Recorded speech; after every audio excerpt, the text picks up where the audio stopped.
Good morning India. Welcome to boom boom physics. स्वागत है आपका हमारे छोटे से चैनल बूम बूम फिजिक्स पर। आज का मैंने हेडिंग लगा रखा है वन डी ग्राफ जनरेटर। नाम तो सुना ही होगा, बहुत इंपॉर्टेंट टॉपिक है 11th और 12th के लिए, खास करके बोर्ड एग्जामिनेशन के लिए बहुत महत्वपूर्ण टॉपिक है ये, जिसे आज हम लोग डिस्कस करने वाले हैं। ये जनरेटर नाम जो है ना, सुना सुना लग रहा है। अरे सुना क्या सर, हमेशा तो जनरेटर शादी ब्याह में, आजकल लगन का दिन है, हमेशा देख रहे हैं हैंडल मार रहे, करंट जल रहा है। ठीक है, तो भाई इसी जनरेटर के बारे में आज हम लोग डिस्कस करने वाले हैं। तो मैं हूं प्रिंस सर और मिलते हैं अपने टॉपिक पर। ठीक है, आइए देखो, सबसे पहले मैं बताना चाहूंगा कि सन 1931 ईस्वी में 1931 में ये जनरेटर बना था। ठीक है, क्यों इसकी जरूरत पड़ी इसके बारे में बाद में बात करेंगे। पहले ये काम करता क्या है। वान डी ग्राफ जनरेटर 1931 ईस्वी में खोजा गया। ठीक है, कौन खोजा? वान डी ग्राफ नामक वैज्ञानिक ने। खुद अपने नाम पे ही उन्होंने उनके नाम पे ही ये जनरेटर का नाम रखा गया है। ठीक है, वान डी ग्राफ नामक वैज्ञानिक ने। सिंपल सी चीज है। तो क्या करता है सर ये? ठीक है, तो देखो, ये अत्यधिक उच्च विभव उत्पन्न करता है। वान डी ग्राफ जनरेटर जो है हाई वोल्टेज क्रिएट करता है, बहुत ज्यादा वोल्टेज क्रिएट करता है। इसका काम ही है वोल्टेज क्रिएट करना, अति उच्च विभव उत्पन्न करना। अति उच्च विभव उत्पन्न करने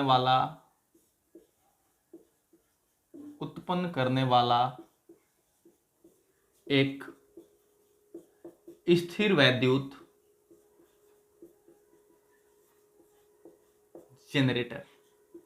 ठीक है, आप इसको ऐसे बोल सकते हैं कि अति उच्च विभव प्राप्त करने वाला एक स्थिर वैद्युत जनरेटर। ये कितना विभव उत्पन्न कर सकता है सर? मैक्सिमम 10 लाख के आसपास, उससे भी ज्यादा। ठीक है, हम एक अप्रॉक्स बोल देते हैं 10 के पावर 6 वोल्ट। किसी किसी किताब में तुमको 10 के पावर 6 वोल्ट से 10 के पावर 8 वोल्ट तक लिखा हुआ मिलेगा। ठीक है, कोई शंका में मत आना।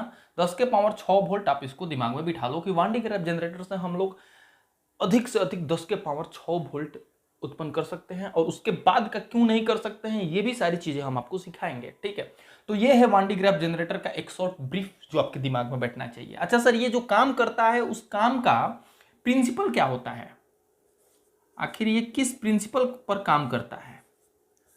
तो इसके प्रिंसिपल के बारे में बताने से पहले मैं आपको बताना चाहूंगा कि प्रिंसिपल इसके दो शॉर्ट टर्म में बताऊंगा मैं इसको आपको, ताकि थोड़ी सी भी समझने में दिक्कत ना हो। इसका प्रिंसिपल मैंने आपको पढ़ा रखा है। पहला प्रिंसिपल कि यदि तुम्हारे पास कोई गोला है, चालक का गोला, और तुम उसको कहीं भी आवेश देते हो, तो अगर तुम कहीं भी आवेश दोगे ना भाई, तो वो पूरा आवेश जो है ना चालक के गोले के पूरे सतह पर वितरित हो जाता है। ये तो पढ़ा है सर? Yes sir. देखो, जैसे मान लो ये तुम्हारे पास एक गोला है, एक गोला ले लो। ठीक है, ये देखो गोला है। अब ये गोला के सतह पे हम एक जगह पे चार्ज दिए प्लस। ठीक है, अब ये प्लस देने की वजह से होगा क्या ना कि इस सब में प्रतिकर्षण होगा, ये सारे एक दूसरे को रिपेल करेंगे, क्योंकि प्लस प्लस रिपेल करते हैं। अब जब रिपल्सन होगा ना, तो सारा यहां से हट के सब जगह फैल जाएगा, ये पूरे गोले के सतह पर फैल जाएगा। ठीक है, संपूर्ण गोले के सतह पर फैल जाएगा, एक जगह इकट्ठा होकर ये नहीं रहेगा, बल्कि सारे गोले पर फैल जाएगा। कहने का मतलब ये हुआ कि किसी चालक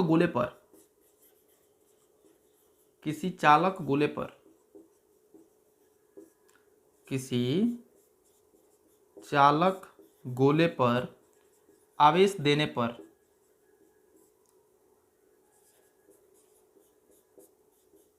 वह पूरे सतह पर वितरित हो जाता है। ठीक है, एक जगह दोगे सब जगह वितरित हो जाएगा, वितरित हो जाता है।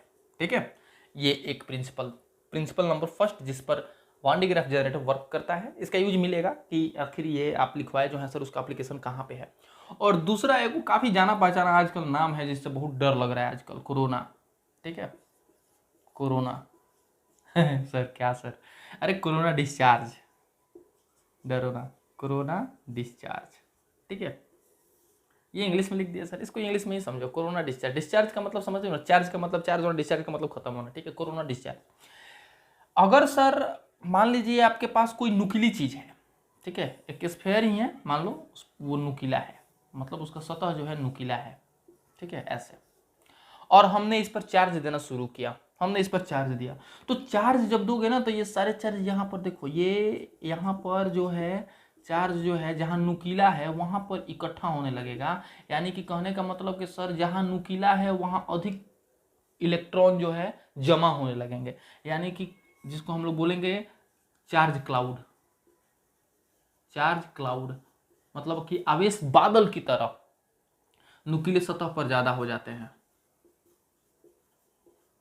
नुकीले सतह पर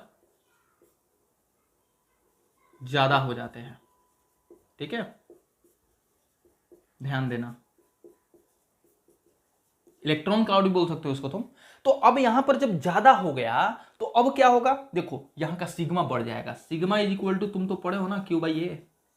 चूंकि अब नुकीला जगह है तो एरिया कम है और इलेक्ट्रॉन का क्लाउड ज्यादा है, तो ये बहुत ज्यादा हो जाएगा, वेरी हाई,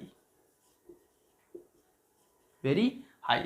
तो इसके कारण से इसके डिस्चार्ज होने की कैपेसिटी बहुत ज़्यादा हो जाती है। मतलब कि अब जो ये चार्ज है ना, अब ये एयर में डिस्चार्ज होने लगते हैं, ये एयर में लीकेज करने लगता है, और इसी को हम लोग कोरोना डिस्चार्ज कहते हैं।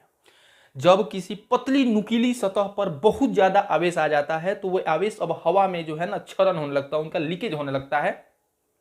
इसी प्रोसेस को कोरोना डिस्चार्ज हम लोग कहते हैं। यही कारण होता है, कोरोना डिस्चार्ज ही कारण होता है कि हम लोग क्या करते हैं कि हम लोग क्या करते हैं, मोबाइल जो चार्ज करते हैं आप लोग, उस मोबाइल में जो होता है चार्जिंग प्लग वो नुकीला होता है, क्योंकि वहां पे कोरोना डिस्चार्ज हो, वहां पे नुकीली सतह पे इलेक्ट्रॉन का क्लाउड ज्यादा हो और हमारा चार्ज तेजी से मोबाइल हो। चार्ज, मोबाइल का चार्ज होना और इस नुकीली सतह का डिस्चार्ज होना, ये डिस्चार्ज होगा तभी तो ये चार्ज होगा ना। तो इसी कारण से ये प्रोसेस कोरोना डिस्चार्ज। तो ये दोनों प्रिंसिपल हैं वान डी ग्राफ जनरेटर के। आप इसको नोट कर डालो, जल्दी से नोट कर डालो दोस्त, नोट कर डालो। फिर कंस्ट्रक्शन दिखाते हैं, ठीक है, फिर वर्किंग दिखाएंगे। तो अभी हम इसके बात करते हैं थोड़ा कंस्ट्रक्शन की। मिटा दें, मिटा दें, हाँ सर मिटा दें, ओके।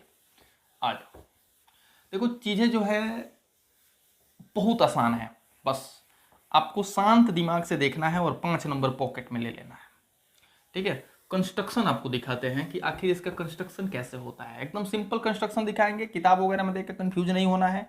किताब में बहुत जो होता है कंफ्यूजिंग फिगर दे रखा होता है, बहुत किताबों में, एनसीईआरटी हो या कोई और किताब आप देखोगे कंफ्यूजिंग फिगर होता है। हम एक सिंपल, बहुत सिंपल फिगर बनाएंगे। देखो करेंगे क्या कि एक, पहले तो हम एक स्टैंड ले लेते हैं। पहले क्या ले लेते हैं, हम एक स्टैंड ले लेते हैं। स्टैंड समझ रहे हो ना, स्टैंड में मतलब कि जिस पर कोई चीज़ रखा जाता हो उसी को स्टैंड कहेंगे हम लोग, ठीक है। हमने एक स्टैंड ले लिया, देखो ये देखिए सर, ये रहा हमारा स्टैंड, ठीक है। और स्टैंड को हमने यहाँ ऐसे रख दिया। अब देखो इस स्टैंड के ऊपर क्या रखेंगे, स्टैंड के ऊपर एक गोला रखेंगे। स्टैंड के ऊपर क्या रखेंगे, एक गोला रखेंगे। देखो ये रहा हमारा स्टैंड के ऊपर का गोला। ये गोला करीब करीब ऐसा लेना है ना कि 2 से 3 मीटर इसकी त्रिज्या हो, वैसा गोला, ठीक है। ये हमने गोला ले लिया, जिसको कह देंगे गोलीय चालक, गोलिया चालक, ठीक है। तुझे देखा तो ये जाना सनम। हाँ आ जाओ। अब देखो क्या करना है, अब हम क्या करेंगे कि यहां पे वो पुली ले लेंगे। पुली, ये पुली, पुली क्या है, ये पुली, पुली 11th क्लास में पुली पुली प्रॉब्लम पढ़ाया था, याद है। ये पुली फिक्स कर देंगे। पुली का मतलब वो होता है ना चक्का टाइप का, चक्का टाइप का, वो फिक्स होगा और उसको नचाओगे घिरने ही जैसा ऐसा नचता है, ठीक है। और उससे एकदम नीचे यहां पर भी एक पुली ले लेंगे, ठीक है, ओके। यहां पे भी पुली ले लिया सर। इन दोनों पुलियों को एक रबर बेल्ट से ऐसे कनेक्ट कर दो, ये बेल्ट से ऐसे क्या कर दो, कनेक्ट कर दो, ठीक है। गेहूं पिसाने क्या ना, गेहूं पिसाने एक चक्का यहाँ होता है और एक चक्का यहाँ होता है, दोनों को पट्टा से बंधा होता है, एक नाचेगा तो दूसरा भी नाचेगा। वैसे ही हमने ये रबर पट्टा से बांध दिया है। ये जो है हमारा, जिसको हम लोग कहेंगे रबर बेल्ट, क्या कहेंगे, रबर बेल्ट, ठीक है। देख लो फिगर, कोई दिक्कत नहीं ना आ रही है, कोई दिक्कत नहीं ना आ रही है, नहीं आ रही होगी, ठीक है। Rubber belt. अब देखो यहां पे हम लोग अर्थ किया हुआ एक ऐसा नुकीला चीज रख देते हैं। नुकीला से कुछ याद आया होगा तुमको, नुकीला से याद आया होगा कि सर नुकीला हम लोग क्यों ले रहे हैं, कहीं आप फिर से यहाँ कोरोना डिस्चार्ज नहीं कराओगे। कराएंगे कराएंगे मेरे लाल, कराएंगे। देखो कैसे कराएंगे, वो सारी चीजें भी दिखाई देते हैं तुमको। यहां पर भी एक इसके भीतर से कनेक्ट करके एक ऐसा ही कॉम्ब टाइप का, कंघी टाइप का एक चीज और हम लोग रख देंगे, ठीक है। देखो, और ये सीधे कनेक्ट होगा इस चालक से, ठीक है। अब जब यहां से धरती से या अर्थिंग से जो भी हो, यहां से जब पॉजिटिव चार्ज ई कॉम्ब पे आएगा तो इस कॉम्ब पे नुकीला जगह है, नुकीला जगह होने के कारण से चार्ज इकट्ठा होने लगा, इकट्ठा होने लगा, इकट्ठा तो बहुत ज्यादा इकट्ठा हो जाएगा, तो बहुत ज्यादा इकट्ठा होने के कारण से कोरोना चार्ज होगा और ये एयर के थ्रू ये बेल्ट पर चार्ज चला जाएगा। अब ये चार्ज जो है कहाँ चला गया, बेल्ट पर चला गया, और बेल्ट नाच रहा है, बेल्ट तो यहाँ से ऐसे ऊपर जा रहा है और यहाँ से ये नीचे आ रहा है, तो बेल्ट पर अब ये चार्ज आया तो ये बेल्ट इस चार्ज को ऊपर लेते जाएगा, ठीक है। अब देखो जैसे ही इसका नाम C1 दे देते हैं, इसका नाम C2 दे देते हैं, उसमें ये पुली का नाम यहाँ P1 दे देते हैं, यहाँ पुली का नाम P2 दे देते हैं, ठीक है। ये मोटर से कनेक्टेड है, कनेक्टेड विथ मोटर, मोटर से इसलिए कनेक्ट है ताकि इस पुली को नचाया जा सके, ठीक है। ऐसे ये ऐसे नाचेगा और ये ऐसे नाचेगा। ये पॉजिटिव चार्ज बेल्ट पर कोरोना डिस्चार्ज के कारण आया और बेल्ट जो है इस पॉजिटिव चार्ज को ऊपर ले गया ले गया ले गया ले गया ले गया और यहाँ C2 के पास आया, तो अब C2 क्या करेगा ना, ये पॉजिटिव चार्ज को अपनी तरफ जो है अट्रैक्ट कर लेगा, ठीक है। और ये पॉजिटिव चार्ज जो है इस कॉम्ब के थ्रू इस स्फेयर पर, क्योंकि तुम तो जानते ही हो कहीं भी तुम स्फेयर पर अगर चार्ज देते हो तो वो पूरा सरफेस पर डिस्ट्रीब्यूट होने लगेगा। देखो यहां से पॉजिटिव चार्ज गया, बेल्ट यहां ले गया, फिर रिसीव कर गया, ये प्रोसेस चलता गया चलता गया चलता गया और इस सतह पर बहुत अधिक मात्रा में आवेश इकट्ठा होता गया, बहुत अधिक मात्रा में आवेश क्या होता गया, इकट्ठा होता गया। तुम तो जानते हो यहाँ पे दोनों प्रिंसिपल मैंने काम किया, यहाँ पे कोरोना डिस्चार्ज वाला प्रोसेस यूज हुआ, बेल्ट उसको ऊपर ले गया और यहाँ पर चार्ज जो है स्फीयर को मिला जो सतह पर डिस्ट्रीब्यूट होता गया।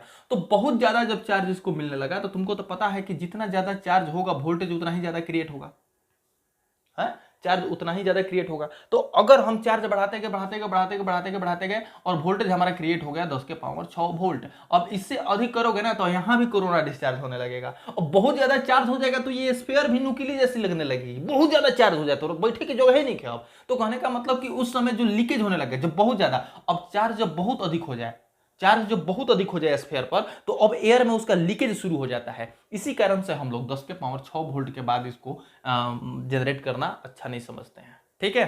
तो ये है हमारा 1 D ग्राफ जनरेटर का कंस्ट्रक्शन। ये जो था हमारा क्या था, कंस्ट्रक्शन, ठीक है। अब कंस्ट्रक्शन में कहीं किसी को कोई दिक्कत नहीं होनी चाहिए। अब एक और चीज बचा, कार्यविधि। आखिर ये कार्य कैसे करता है, हालांकि कार्यविधि तो मैं बोल रहा था ना अभी, वही कार्यविधि है, कार्यविधि में क्या होता है, ये कॉम्ब C1 जो है, कॉम्ब C1 की सहायता से लिख देते ताकि आपको आसानी हो जाए। कॉम्ब की C1 की सहायता से धनावेश बेल्ट पर जाता है, धनावेश बेल्ट पर जाता है, बेल्ट गतिशील है, गति करके कॉम्ब C2 के पास जाता है, कॉम्ब C2 के पास जाता है, ठीक है। यहां से गति करके ये C2 के पास जाता है, C2 इस धनावेश को ग्रहण करता है, इसको फुहेरा कंघा बोलते हैं। देखो C1 को तुम फुहेरा कंघा बोल सकते हो, ठीक है, और इसको संग्राहक कंघा बोल सकते हो। ये फुहेरा मार रहा है ना, पानी का फुहेरा, और ये इकट्ठा कर रहा है, इसलिए इसको संग्राहक कंघा बोलते हैं। एनसीईआरटी के लैंग्वेज में मैंने बोला इसको संग्राहक कंघा। तो यहाँ कॉम्ब C1 के जगह पे तुम लिख सकते हो कि फुहेरा कंघा की सहायता से, ठीक है ना। तो तुम जो लिख सकते हो लिखो, फुहेरा कंघा C1 की सहायता से, ठीक है। और फुहेरा कंघा, फुहेरा नहीं, संग्राहक, अजीब नाम है, संग्राहक कंघा C2 के पास जाता है। C2 तथा आवेश C2 के द्वारा गोलीय चालक की सतह पर वितरित होता है। गोलीय चालक की सतह पर क्या होता है? वितरित होता है।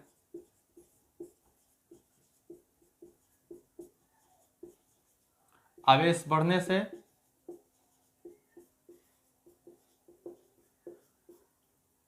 विभव भी बढ़ता जाता है। विभव भी बढ़ता जाता है। यही है कार्यविधि इसका। ठीक है, एकदम सिंपल और फ्लैट लैंग्वेज में हम लोग इसको बोलेंगे कि यही है इसका कार्यविधि। बहुत ज्यादा मस्तिष्क नहीं लगाना है मेरे भाई। मेन थीम है और यही बेसिक है, यही इसका मेन जो है ना कॉज है, इसका हार्ट बीट है कि भाई ऐसा ही काम करता है। ठीक है, तो ये कार्यविधि इतना लेके तुम 5 नंबर पॉकेट में जेब में डाल सकते हो। अब बात आती है कि सर इसकी यूज क्यों पड़ी, इसका जरूरत क्यों पड़ा, आखिर इतना हेवी चीज क्यों बनाना पड़ा, मुझे इतना वोल्टेज क्यों चाहिए। हमको तो बस बल्ब जलाने पर वोल्टेज चाहिए, हमको आराम से 100 वोल्ट काफी है। 100 वोल्ट 200 वोल्ट 250 वोल्ट बहुत ज्यादा है। हमको 10 लाख वोल्ट लेके क्या करना है। अब तुमको बताते हैं कि 10 वोल्ट लेके 10 के power 6 volt 10 lakh 20 lakh volt लेके क्या करना है। नोट कर लो इसको। कर लिए बगल में मिटा देते हैं। हाँ ठीक, पॉज करके भी नोट कर सकते हो। ये तो टाइम मशीन है ना, यूट्यूब ही एक ऐसा चीज है, टाइम मशीन है। बोला हुआ चीज भी रिपीट करके बैक करके देख सकते हो। ठीक है, तो बहुत ज्यादा परेशान नहीं होना है, बैक कर लो देख लो। आ जाओ, अब हम तुमको बताएंगे कि आखिर इस इतना ज्यादा वोल्टेज की जरूरत क्यों पड़ी, इतना ज्यादा वोल्टेज की जरूरत क्यों पड़ी। देखो, अच्छा मान लो एटम के अंदर तुमको जानना है कि एटम के अंदर क्या है, तो एटम को तोड़े तो मालूम चला कि सर एटम के अंदर तो इलेक्ट्रॉन है और इलेक्ट्रॉन के साथ साथ एक न्यूक्लियस भी है। दो चीजें। तुमको और क्यूरियोसिटी बढ़ी, तुम और मतलब इच्छा हुआ कि और ज्यादा जाने, तो तुम पता लगाने लगे कि सर नाभिक के भीतर क्या है। तो नाभिक के भीतर अगर जानना है तो नाभिक को फिर से तोड़ना पड़ेगा। नाभिक टूटने वाला तो चीज है नहीं, इतना आसानी से टूटेगा बट बहुत टफ चीज है। देखो, नाभिक को तोड़ने का काम करते हैं। अब ये है हमारा न्यूक्लियस। ठीक है, नाभिक, ये सब एटॉमिक फिजिक्स में पढ़ाएंगे तुमको। नाभिक होता है पॉजिटिव चार्ज, तुमको तो मालूम है नाभिक होता है पॉजिटिव चार्ज। ठीक है, अब नाभिक को तोड़ने के लिए हम लोग अल्फा पार्टिकल का इस्तेमाल करते हैं। अल्फा कण, अल्फा कण। अल्फा कण क्या है? ये हीलियम का नाभिक होता है, तुम जान लो, ये हीलियम का नाभिक होता है। हीलियम का नाभिक में 2 प्रोटॉन होते हैं, इसीलिए ये 2 प्रोटॉन के बराबर पॉजिटिव होता है ये भी। ठीक है, 2 प्रोटॉन के बराबर, यानी कि ये भी पॉजिटिव, ये भी पॉजिटिव, ये भी पॉजिटिव, ये भी पॉजिटिव। इसका मतलब कि ये अपने से तो यहां नहीं जाने वाला है, तुमको भेजना पड़ेगा बरियारी। कहे कपड़े आओ बबुआ आओ, चल जाओ मारी ना, क्योंकि ये पॉजिटिव और पॉजिटिव है तो हमेशा इनमें रिपल्सन लगेगा ना, और रिपल्सन लगेगा तो ये कभी एक दूसरे से सटेंगे नहीं। आपको क्या करना पड़ेगा, इसको एनर्जी देके भेजना पड़ेगा, इसको धक्का देना पड़ेगा, आपको काम करना पड़ेगा मेरे भाई। और वो काम इतना करना पड़ेगा कि इसकी काइनेटिक एनर्जी में वो चेंज हो जाए, और आप देखोगे कि W बराबर 1/2 mv² हो जाता है। v is the velocity of this alpha particle, ऐसे वाला। ठीक है, और W बराबर Q × V होता है। ठीक है, यहां से मालूम चला कि जो वोल्टेज है वो वेलोसिटी के स्क्वायर के, और जो वेलोसिटी है वो अंडर रूट वोल्टेज के डायरेक्टली प्रोपोर्शनल है। क्या है? डायरेक्टली प्रोपोर्शनल है। यानी कि अगर आपको वेलोसिटी बहुत ज्यादा देनी है इसको, तो आपको वोल्टेज बहुत ज्यादा बढ़ाना पड़ेगा, और छोटा सा वोल्टेज से तो ये होने वाला नहीं है। नदी की धारा देखो ना, मान लो उधर से नदी की धारा आ रही है और हमको उसको उल्टा में जाना है, तो धीरे धीरे जीवन तो मार दे तो बहुत जीवो है कि नहीं। तो हमको क्या करना पड़ेगा, अपने से इधर से जोर लगा के दौड़ना पड़ेगा, अपने आप से दौड़ना पड़ेगा, बहुत ज्यादा वेलोसिटी देना पड़ेगा ताकि उस छोर तक पहुंच जाए किसी तरह से। तो इसका भी वैसा ही काम है। नहीं तो अगर ऐसे सिंपल वेलोसिटी से जाएगा ना, जैसे ही भीड़ जाएगा, गेट आउट, भागो यहां से, काम नहीं है, रिपल्सन हो जाएगा। तो अगर ये तेज वेलोसिटी से जाएगा, बहुत तेज वेलोसिटी से जाएगा, तो ये रोकेगा, ऐसा नहीं है कि नहीं रोकेगा, ये अपना जोर लगाएगा, लेकिन अरे अरे अरे अरे अरे कहत वेलोसिटी बहुत ज्यादा है ना, इंटर कर जाएगा और ब्लास्ट कर देगा। ठीक है, तो हमको क्या चाहिए, बहुत ज्यादा वेलोसिटी चाहिए, और बहुत ज्यादा वेलोसिटी तभी हो सकता है जब वोल्टेज बहुत ज्यादा हो। ठीक है, तो वोल्टेज बहुत ज्यादा कौन ला सकता है, वान डी ग्राफ जनरेटर, वान डी ग्राफ जनरेटर। ठीक है, बहुत ज्यादा वोल्टेज बनाने के लिए, न्यूक्लियस को ब्रेक करने के लिए बहुत ज्यादा वोल्टेज की जरूरत थी, और वो बहुत ज्यादा वोल्टेज कौन देने वाला था, वन डी ग्राफ जनरेटर, इसीलिए वन डी ग्राफ जनरेटर की आवश्यकता पड़ी। ऐसा बहुत सारे काम थे जहां पे वन डी ग्राफ जनरेटर की आवश्यकता थी। ठीक है, तो अगर आप चैनल पे नए हैं मेरे भाई तो कृपया सब्सक्राइब कर लें, और वीडियो अगर पसंद आया हो दिल से तो एक कमेंट कर देना और एक लाइक कर देना। थैंक यू, मिलते हैं नेक्स्ट वीडियो में। Thank you.